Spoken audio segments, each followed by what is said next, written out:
Buenas noches, mis hermanos. Dios los bendiga. ¿Cómo está el día de hoy? ¿Bendecidos? Amén. Bueno, pues vamos a continuar con el estudio que llevamos de Mateo, el cual pues llevamos bien avanzados. Ya estamos próximos, ¿verdad?, a terminarlo. Si trae su Biblia, amén, acompáñeme ahí en Mateo 26, capítulo 26, del 14 al 16. Cuando esté ahí, dígame amén, por favor. Amén. Dice la palabra del Señor. Entonces uno de los 12, que se llamaba Judas Iscariote, fue a los principales sacerdotes y les dijo: ¿qué me queréis dar? Y yo os lo entregaré. Y ellos le asignaron 30 piezas de plata, y desde entonces buscaba oportunidad para entregar. Vamos a orar. Bendito Señor, le doy muchas gracias por esta noche, le doy gracias, Señor, porque usted es bueno, misericordioso, por su bondad, Señor, por el permitirnos estar aquí en esta noche. Yo quiero pedirle, Señor, que usted hable a mi vida, hable a nuestras vidas, que usted me dé sabiduría de nuevo, Señor, que usted me dé palabras, Señor. Yo se lo pido. Le doy gracias por la vida de mis hermanos, le doy gracias, Señor, por su iglesia, por esta congregación, por cada hermano, Señor, por cada familia. Yo le pido, Señor, y así también le pido, Señor, que todo aquello que estorbe, Señor, para su obra en la vida de mis hermanos, pues también que usted lo quite, Señor. Yo se lo pido y le doy gracias en el nombre de su Hijo Jesucristo. Amén y amén. Bueno, mis hermanos, pues hoy vamos a hablar de un personaje, ¿verdad? Del cual pues muchas veces no hablamos. Es una figura, ¿verdad?, de la cual pues muchas veces no quisiéramos hablar, escuchar. Hoy vamos a hablar sobre uno de los grandes villanos, sobre el más grande de los villanos, el hombre más infame desde Caín, y cuya historia es también una historia infame, ¿verdad? Hoy vamos a hablar sobre el traidor. Hoy vamos a hablar sobre Judas Iscariote, ¿verdad? Vamos a tratar de adentrarnos un poco en la vida de este hombre, de entender la vida de este hombre, que, créamelo, también es una vida, una historia que nos deja enseñanzas sobre cómo debe ser y cómo no debe de ser la relación de un verdadero creyente y el Señor. Aunque no lo crea, aprendemos mucho de la vida de Judas, ¿verdad? Si se fija, pocas veces abordamos la historia de este hombre, porque es una historia infame, ¿verdad? Podríamos decir, pero también es una historia que nos deja enseñanza. Si usted tuvo la posibilidad de acompañarnos, de venir hace 15 días, hablamos sobre aquel complot para prender al Señor Jesucristo, los planes de los religiosos, si usted se acuerda, de los maestros de la ley, de los fariseos, para hacerlo, pero que esto no coincidiera con la Pascua. Estos hombres no querían que el pueblo se alborotara y al mismo tiempo no querían que esto les trajera una controversia con los romanos, ¿verdad? Entonces ellos estaban planeando prender al Señor Jesucristo con la intención de quitarle la vida, pero no querían que esto fuera en el tiempo de la Pascua, para que el pueblo no se alborotara y para que los romanos tampoco se alborotaran al mismo tiempo. Bueno, pero aprendimos, ¿verdad?, que la vida del Señor no estaba en las manos de estos hombres. El Señor jamás dejó de tener control sobre lo que le iba a suceder. Él sabía lo que venía. Pues en el caso de la traición de Judas, sucede exactamente lo mismo, mi hermano. El Señor siempre supo quién era el traidor. Y el Señor siempre supo cuál iba a ser el método y las formas de esa traición. Jamás estuvo engañado. Jamás estuvo distante de la realidad que existía alrededor de él. Quizás, ¿verdad? Yo creo que quizás le pudo haber pasado a usted. Yo en algún tiempo lo pensé, ¿verdad? Llegaban esas inquietudes de decir que ¿cómo fue posible que Judas llegó a ser un apóstol? Quizás usted lo llegó a pensar. ¿Cómo es posible que si Jesucristo conocía todo y conocía los corazones de esos hombres porque Él los eligió, cómo es posible que eligió a un tipo como Judas? ¿Por qué lo eligió si Él conocía su corazón? Si Dios conoce todo, ¿por qué permitió que ese hombre formara parte de ese selecto grupo de hombres que acompañaron al Señor Jesucristo? ¿Por qué lo permitió? Esto es algo parecido, ¿verdad?, a lo que muchos incrédulos alegan cuando nosotros les predicamos de Dios, ¿verdad? No sé si le ha tocado que cuando usted predica de Dios, muchos le dicen, bueno, sí, pero si Dios existe, ¿por qué existen las guerras? ¿Por qué Dios permite las guerras? ¿Por qué Dios permite el hambre? Si Dios existe, ¿por qué mueren niños por cáncer? ¿Por qué? ¿Por qué Dios permite? ¿Por qué lo hace si es bueno y lo conoce todo? ¿Se fija? Pretendemos no solo ser más buenos que Dios, sino que también pretendemos ser más inteligentes que Él.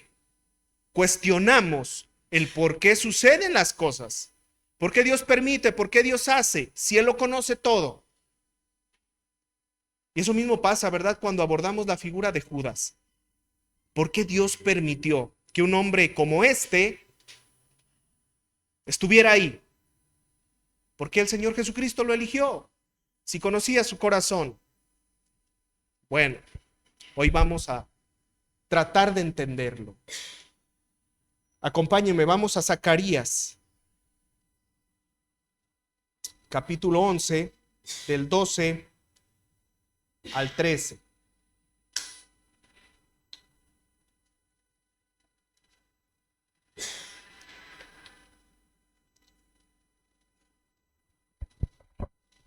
Amén. Zacarías 11 del 12 al 13. Amén, amén. Dice la palabra. Y les dije, si os parece bien, dadme mi salario, y si no, dejadlo. Y pesaron por mi salario 30 piezas de plata. Y me dijo Jehová, échalo al tesoro, hermoso precio con que me han apreciado. Y tomé las 30 piezas de plata y las eché en la casa de Jehová al tesoro. Se nos habla, ¿verdad?, de esas 30 monedas de plata, las cuales, si usted se fija, no fue que Judas las hubiera pedido. Fue que los religiosos, eso fue lo que le entregaron. Él dice, denme lo que quieran. Y eso fue lo que le entregaron. Y no es ninguna casualidad. Esas 30 monedas de plata nos hablan, ¿verdad?, de eso que se marcaba desde tiempo atrás, que se iba a pagar por el ungido del Señor.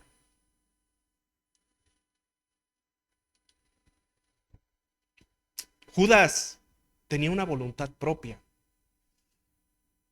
Acuérdese, mi hermano, que Dios no creó robots. Él no creó robots. Si Él hubiera querido, hubiera creado hombres y mujeres sin voluntad propia.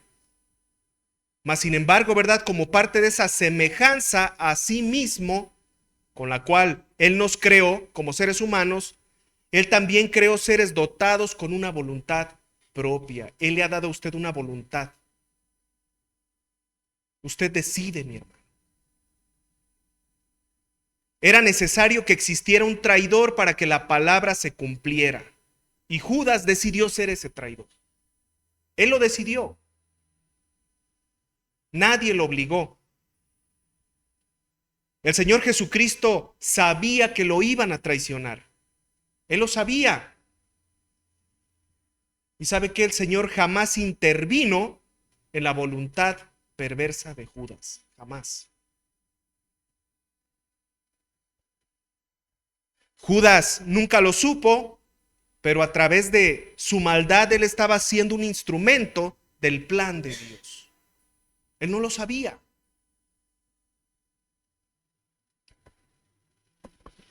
Fíjese que estamos viviendo, ya mi hermano hablaba sobre los libros, que si no los ha leído, los lea. Estamos viviendo en este mes una celebración de lo más perversa. Yo creo que usted ya sabe qué celebración es esa. Es el llamado orgullo, ¿verdad? Lo llaman el orgullo.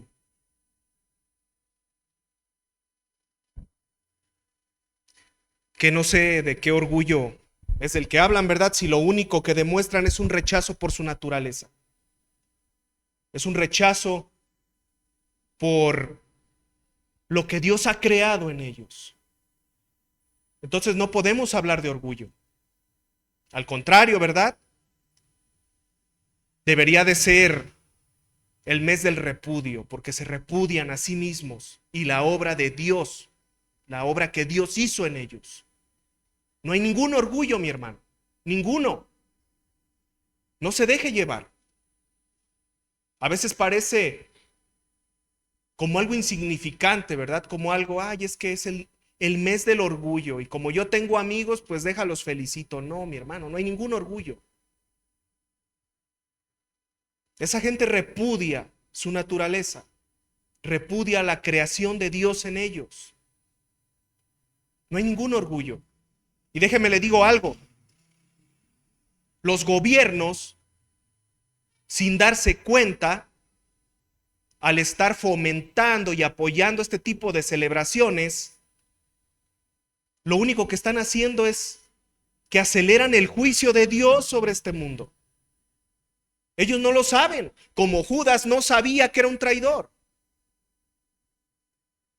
Los gobiernos del mundo, ¿verdad? Creen que lo que están haciendo es algo bueno, según ellos. Pero lo único que están haciendo, ¿verdad? Es a través de su maldad, acelerando el juicio de Dios. La voluntad de Dios se cumple, mi hermano. Y el Señor utiliza aún malvados para que su voluntad sea efectiva. Es así de simple. Judas no sabía, no se daba cuenta, pero a través de su traición, lo único que estaba haciendo, ¿verdad?, es que estaba propiciando que la voluntad de Dios se cumpliera. El Señor tiene el control de todo, mi hermano, de todo, de todo. Y nosotros no somos quien para cuestionarlo. Oye, Señor, ¿por qué hay maldad en la tierra? Oye, Señor, ¿por qué permites que se festejen ese tipo de cosas que van en contra de tu voluntad? ¿Por qué lo permites? ¿Por qué permites que los gobiernos se tomen la libertad de imprimir esas ideologías y tratar de enseñárnoslas a nuestros niños? ¿Por qué lo permites, Señor? Porque la palabra dice que la maldad aumentará sin medida en los tiempos postreros. Ellos no se dan cuenta, pero todas estas actitudes lo único que hacen es que sirven, ¿verdad?, para anunciarnos que el juicio de Dios está cerca, mi hermano, está cerca. Ellos no lo creen, mi hermano, pero nosotros debemos de creerlo.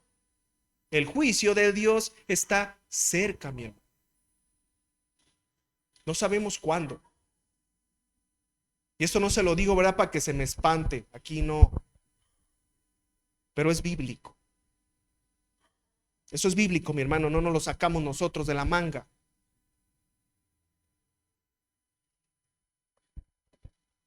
Mi hermano,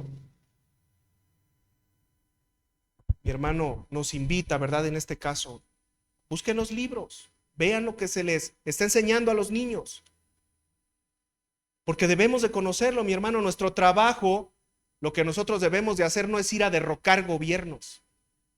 Nosotros no vamos a ir a quemar llantas en las plazas municipales. Eso no es nuestro trabajo.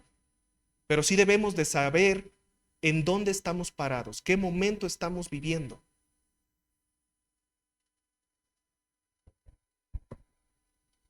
La vida de Judas, aunque usted no lo crea, nos enseña muchas cosas como creyentes. La primera es esa, ¿verdad? De que Dios tiene el control de todo, mi hermano. Inclusive los malvados del mundo tienen una función para que se cumpla la voluntad de Dios. Eso debemos de entenderlo. Pero la vida de Judas nos enseña varias cosas. Acompáñeme ahí en el Evangelio de Lucas, capítulo 6, del versículo 12 al versículo 16.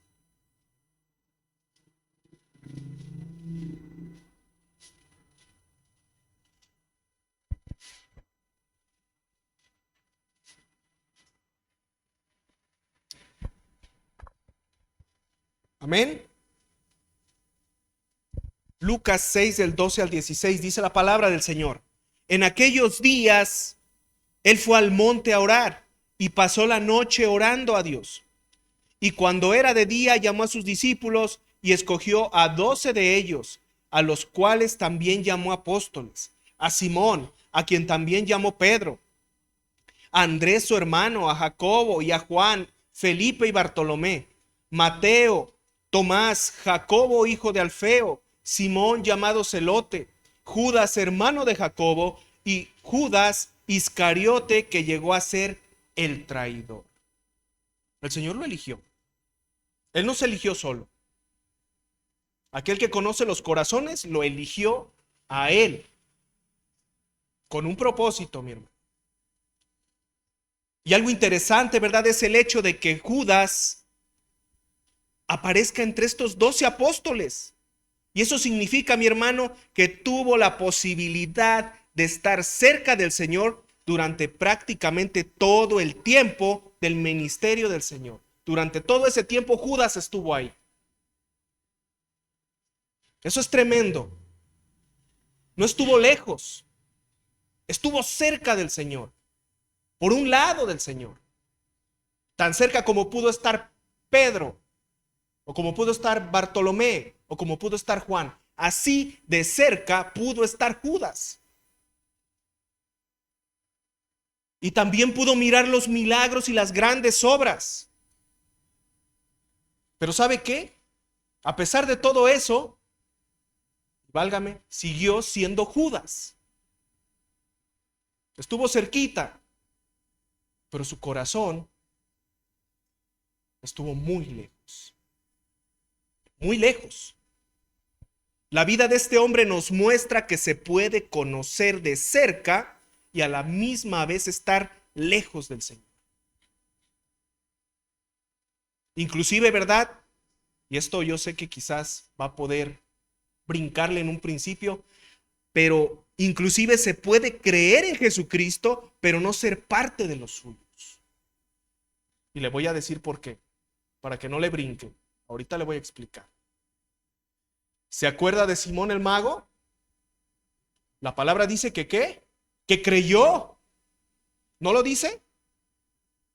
Simón estuvo ahí y creyó, inclusive fue bautizado. Pero el hecho de que Simón creyera no significó que su corazón le perteneciera a Dios. Y aquí le voy a decir por qué. Porque yo vi que algunos se me alteraron. Porque no es lo mismo creer de manera intelectual que creer con la fe. Simón el mago, ¿verdad?, creyó de manera intelectual, pero su corazón jamás le perteneció a Dios. No es lo mismo creer con la mente que creer con el corazón. Usted puede aprenderse, yo puedo aprenderme la Biblia de principio a fin, Pero eso no significa que yo le entregue mi corazón a Dios. Simón dice que creyó, pero creyó con la mente. Pero su corazón jamás le perteneció a Dios. Judas estuvo por un lado, ahí junto a Juan, junto a Pedro, pero aunque estaba ahí, su corazón estaba a kilómetros de ahí, lejos, lejos, mi hermano.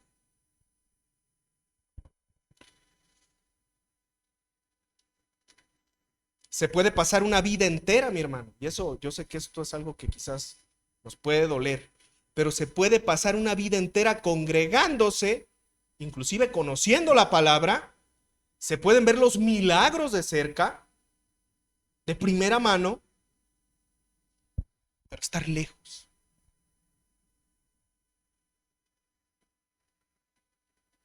Y este hombre nos lo demuestra. ¿Quién de nosotros no hubiera querido caminar por un lado del Señor? Por un ladito, ahí pegadito. Pues este hombre lo hizo. Pero ¿sabe qué? Eso no surtió un efecto en su corazón.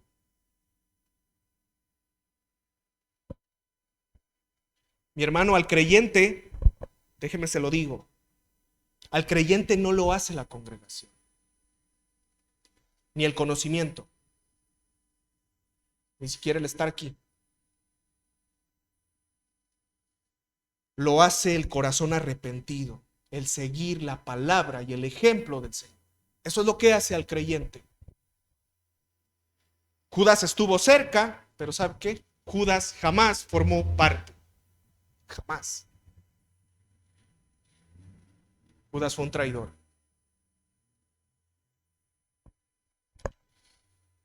Entonces, mi hermano, con esto, ¿qué es lo que le quiero decir?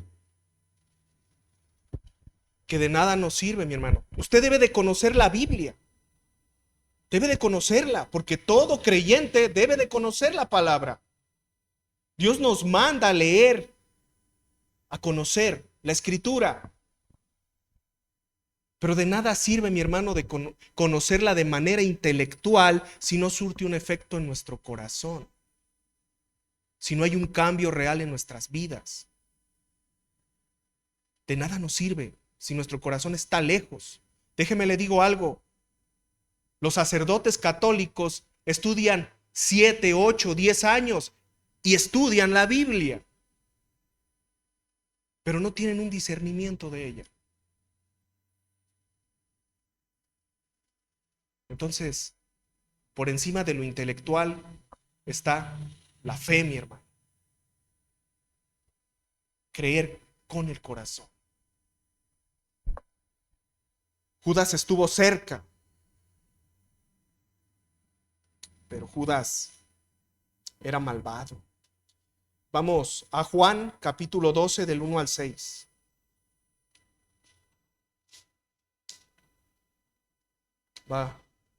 Vamos a conocer otro de los distintivos de este hombre.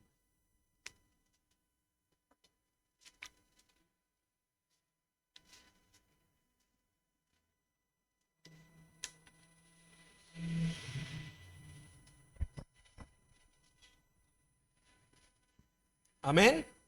Juan 12 del 1 al 6 dice la palabra: 6 días antes de la Pascua vino Jesús a Betania, donde estaba Lázaro, el que había estado muerto, y a quien había resucitado de los muertos, y le hicieron ahí una cena.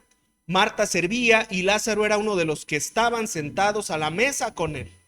Entonces María tomó una libra de perfume de nardo puro de mucho precio y ungió los pies de Jesús y le enjugó con sus cabellos, y la casa se llenó del olor del perfume. Y dijo uno de sus discípulos, Judas Iscariote, hijo de Simón, el que le había de entregar: ¿por qué no fue este perfume vendido por 300 denarios y dado a los pobres? Pero dijo esto no porque se cuidara de los pobres, sino porque era ladrón y tenía la bolsa y sustraía de lo que se echaba en ella. ¿Se fija? ¿En dónde estaba puesto el corazón de Judas? No estaba en el Señor.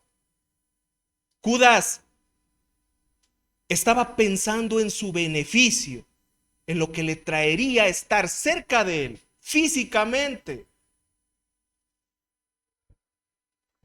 Mi hermano, ¿cuántas veces hemos escuchado o hemos mirado enseñanzas que lo único que buscan es despertar el interés por las cosas materiales? El malmente llamado, ¿verdad?, evangelio de la prosperidad, porque no es un evangelio.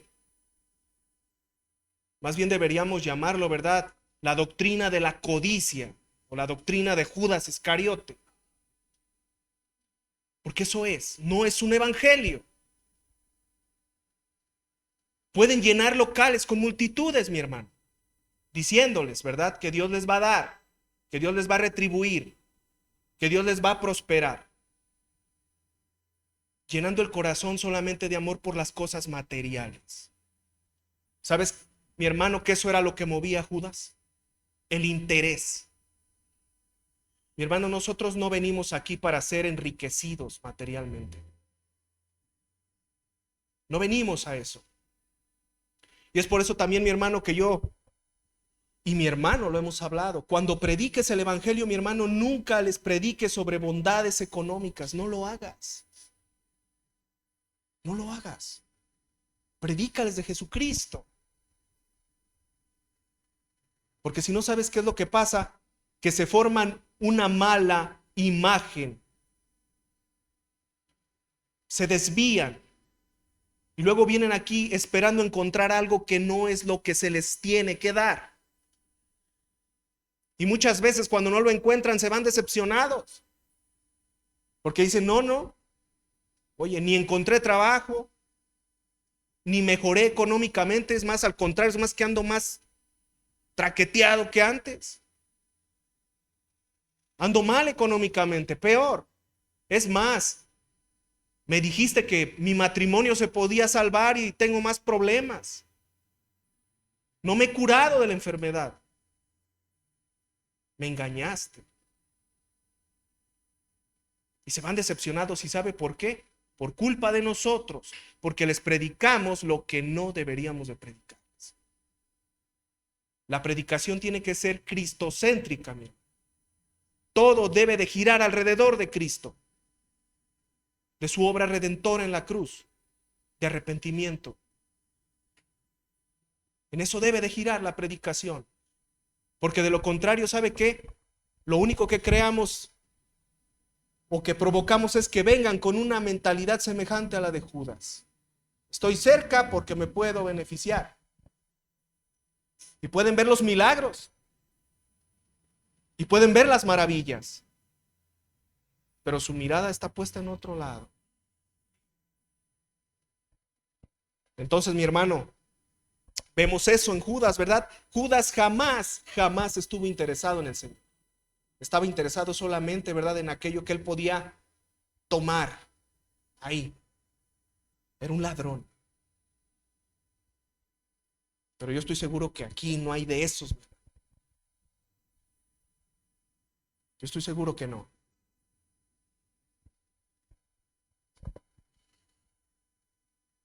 Vamos a continuar, vamos a regresar. Vamos a Mateo 26 del 20 al 25.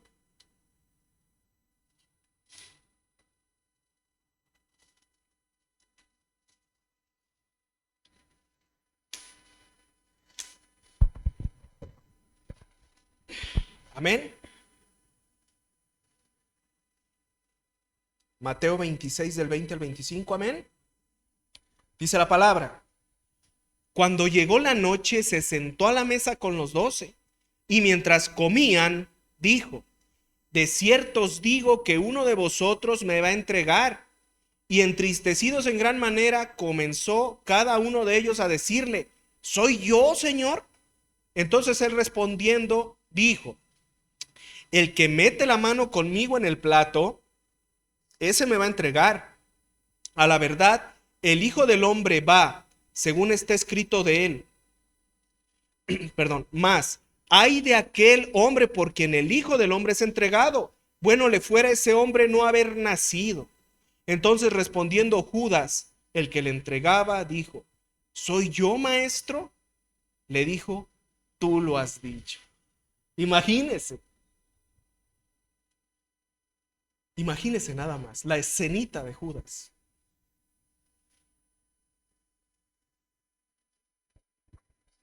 Y a pesar, ¿verdad?, de eso, lo hizo. Quizás podríamos decir otro no lo hubiera hecho, diciendo: ya me torció.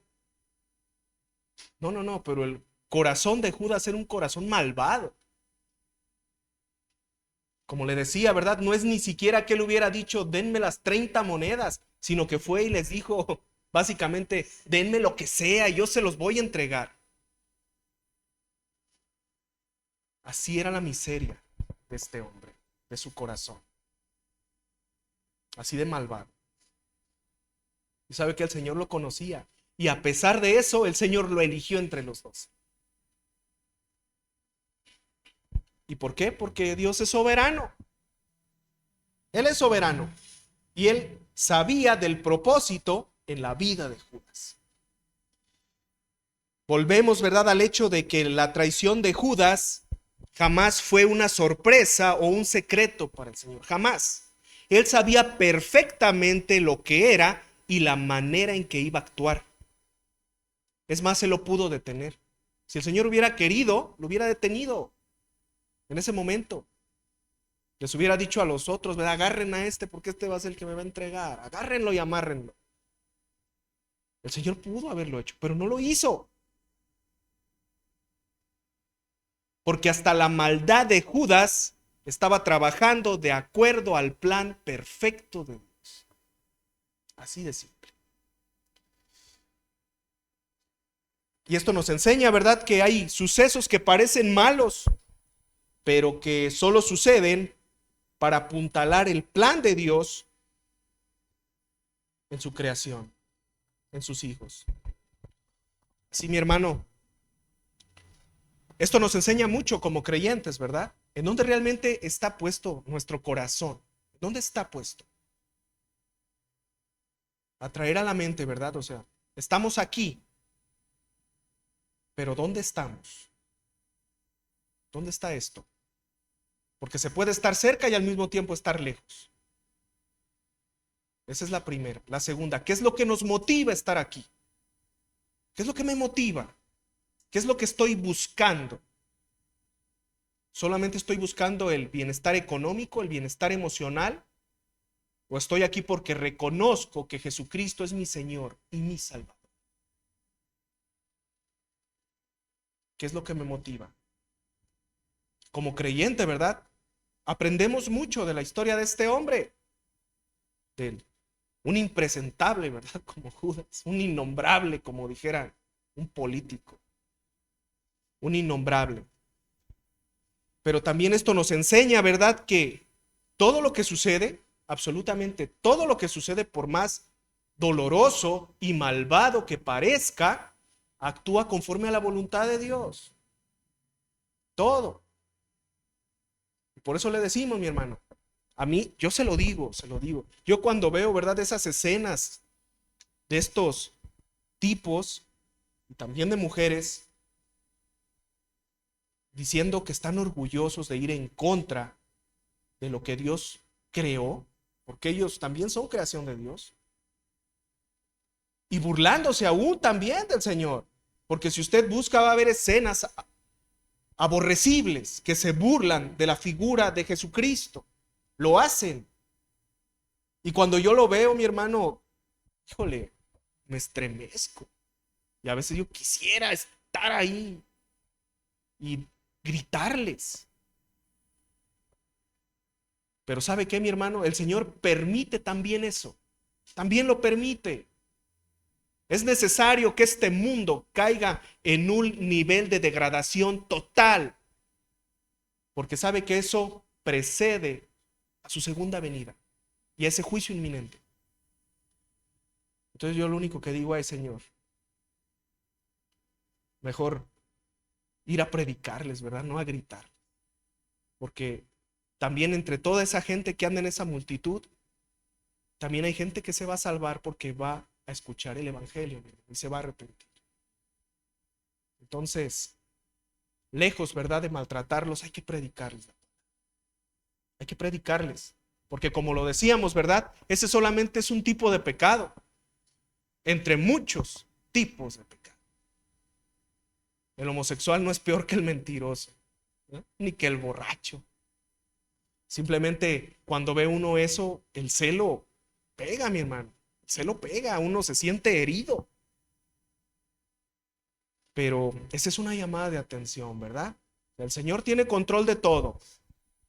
Y el Señor nos manda a predicar. A predicar ahí, mi hermano. Como predicamos en la calle, como predicamos en el centro de rehabilitación, como predicamos en el trabajo, ¿verdad? A los amigos, que decimos te predico porque te amo.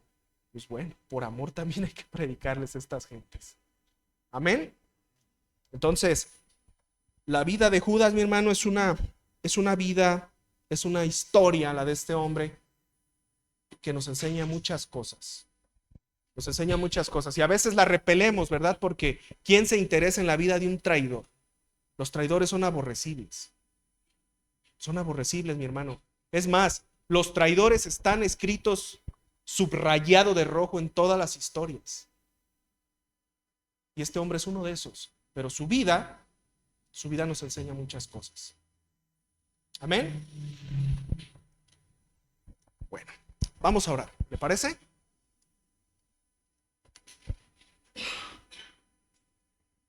Bendito Padre, le doy gracias, Señor, por este tiempo, por esta noche, por el privilegio, Señor, que usted me da, Señor, de poder predicar su palabra, de poder predicar a mis hermanos, Señor.